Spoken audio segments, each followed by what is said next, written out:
Now for these questions, we're multiplying whole numbers by 10. And there's an easy trick when it's a whole number that we're multiplying by 10. 33 times 10 is 330.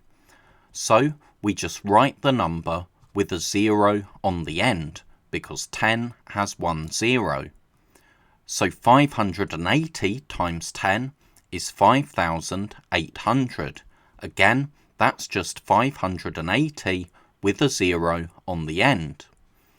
And 83,854 times 10 is 838,540. So you've just copied the number out, and because times 10 there's one 0 in 10, you put 1 0 on the end. Now you have to be careful here.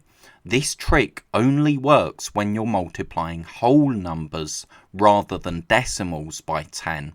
If it's a decimal, you need a different method. But if it's a whole number, a 0 on the end, and you've got the answer.